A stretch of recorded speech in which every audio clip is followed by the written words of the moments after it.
Hi everyone, welcome to day 17 of Vlogmas.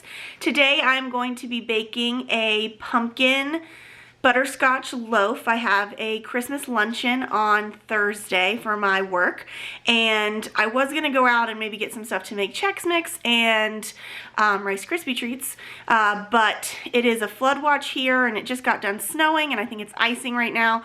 So instead of trying to get out and all that mess, I am going to work with what I have in my house, and what I end up having is enough stuff to make a pumpkin butterscotch loaf. I am going to link the recipe below. I will say that I am probably going to take some liberties with the recipe, just because there's some stuff we don't have, but not sort of groundbreaking stuff, like we have the flour and the sugar and the eggs, but don't have cloves. So there's gonna be a little bit of liberties I take with it, but as a whole, I'm hoping that it turns out well. I've never made it before, so I hope you enjoy this video.